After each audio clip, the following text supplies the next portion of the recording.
Chapter 9 Impact of Negativities in Bhakti Dharma.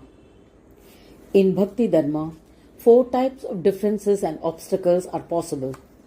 The 4 kinds of differences are lust, anger, greed, and hypocrisy. The sadhak should know them as enemies to be overcome. Listen to how they manifest. Lust means vasana, inclination or the desire to enjoy sensual pleasures. Lust is of 2 kinds, Kanak and Kanta.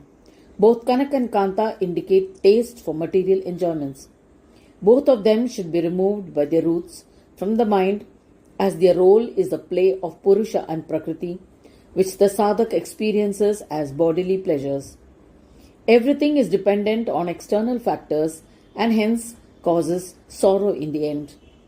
Mentally disconnecting thoughts about them relinquishes the taste for indulgence in Kanak and Kanta, which happens naturally. In this manner, the sadhak can win them over. Eventually, the sadhak becomes deserving of being a Ganesha Bhakta. Efforts are made with the intention of enjoyment in mind. If there is an obstacle or anyone opposes it, then anger rises towards him. One should win over that anger, which is possible by being equanimous in joy and sorrow.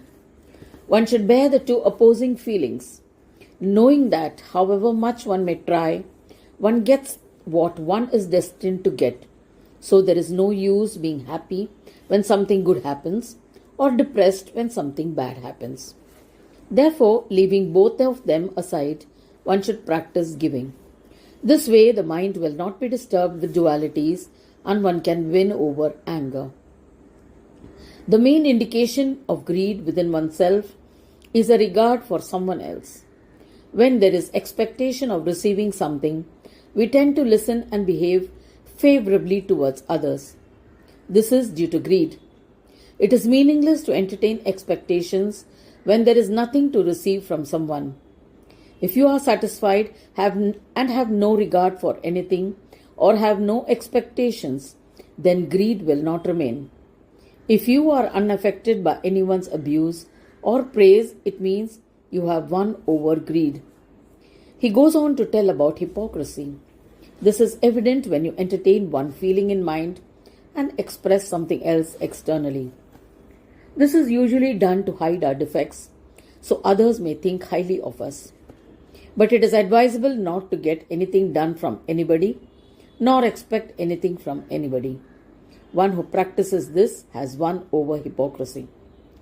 Lust, anger, greed and hypocrisy are 4 great pitfalls that one should avoid to save oneself from going to hell. Even a liberated yogi does not easily get free from these 4 defects, since their influence is very strong. As per the Shastras, the dualities that exist in lokas like Vaikunt, Kailash, etc., itself are considered a yogi's hell. Shri Gajanan Prabhu says to King Varenya, these 4 defects brings obstacles in the path of devotion to me and should be brought under control. One should not give any scope for them to take a hold on the individual. Practice my devotion. This is the essence of all instructions.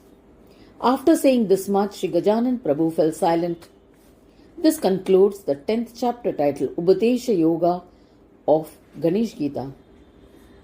When all instructions are complete, setting the mind free of all defects and Ganesh Bhakti can be practiced without impediments, then the integration becomes complete. Hence, this chapter was rightfully called Upadesha Yoga. Leaving aside all pride and following the indications of the Shastras, one should sing bhajans of the one who is Purna Yogamay. Verily the Atma Parabrahma, Brahmanaspati, Shri Gajanana. This concludes the 10th chapter of the Ganesh Gita, titled The Yoga of Instructions, from Shri Gajanan Prabhu to King Varenya, surrendered at the feet of Srimad Gajanana.